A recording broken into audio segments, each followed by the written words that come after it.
So, how do you think European countries, especially Britain, could come of their immigration mess? A large population of immigration might have already got their passports.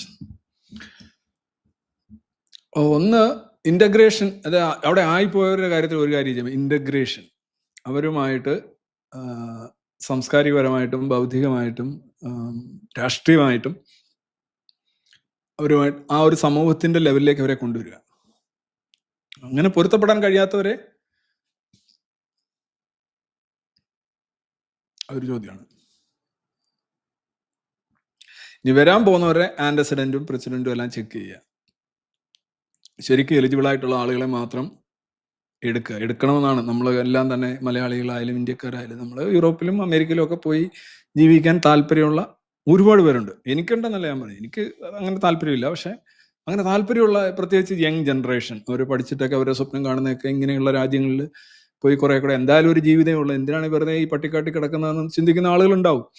അപ്പൊ അവരുടെ ഒരു സാധ്യതകൾ കൂടി തല്ലിക്കടത്തുന്ന രീതിയിലാണ് ഈ Islamic terrorism അതിന്റെ പത്തി വിരിച്ച് ആടുന്നത്. ഒരു ടെററൈസ് ചെയ്യാണ് പോപ്പുലേഷൻസിനെ. ഒരൊറ്റ പൊട്ടിയാൽ മതിയല്ലോ. ഇപ്പൊ തന്നെ ഓസ്ട്രേലിയയിൽ ഒരെണ്ണം ഇതിന്റെ അത് ഈ 15 പേരെ കൊന്നു. ഇന്നലെയും കുറെ എണ്ണത്തെ അറസ്റ്റ് ചെയ്തിരിക്കുന്നു. ഇന്നലെയും കുറെ എണ്ണത്തെ ഇങ്ങനെ കുറെ കൈയൊക്കെ കെട്ടിക്കൊണ്ടുവന്ന് സിഡ്നിയിൽ തന്നെ 8 എണ്ണത്തെ അറസ്റ്റ് ചെയ്തിട്ടുണ്ട്. ഇതിന്റെ ഇമ്പാക്റ്റ് എത്ര ഭയങ്കരമാണ്, ഭീതി എത്ര ഭയങ്കരമാണ്. ഇത് ഇനി ഉണ്ടാക്കാൻ പോകുന്ന ഇമിഗ്രേഷൻ നിയമങ്ങളിലൊക്കെ എന്തുമാത്രം കാർക്കശ്യത്തിലൂടെ പോവും. ഇന്ത്യക്കാരൊക്കെ ഒരുപാട് ജോലി ചെയ്യുന്ന സ്ഥലമാണ് ഓസ്ട്രേലിയ.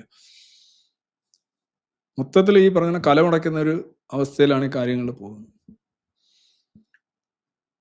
ഈ പാകിസ്ഥാന്റെ കാര്യമൊക്കെ നല്ല പാകിസ്ഥാനിൽ ഇപ്പൊ ക്രിക്കറ്റ് കളിക്കാനൊക്കെ ചെല്ലുന്നതിന് മുമ്പ് ഡബിൾ ഇൻഷുറൻസ് എടുക്കേണ്ടുന്ന അവസ്ഥയാണ്. വല്ലതും പോകാറില്ല. ഇപ്പോഴാണ് അടുത്തിടെയാണ് ഓസ്ട്രേലിയ ഒക്കെ ചെന്നിട്ട് വീണ്ടും അത് ഇത് ചെയ്ത്. അവരെ കുറ്റം പറയുന്നത്. ഈവൻ ശ്രീലങ്ക മാത്രമായിരുന്നു ഒരു കാലഘട്ടത്തിൽ പാകിസ്ഥാനിൽ പോയി ക്രിക്കറ്റ് കളിക്കുന്നത്.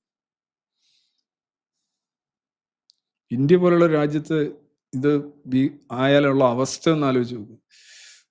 ഇത്രയധികം ജനക്കൂട്ടം, നമ്മുടെ റെയിൽവേ സ്റ്റേഷനുകൾ, ബസ് സ്റ്റാൻഡുകൾ, തെരുവുകൾ, നിരത്തുകൾ,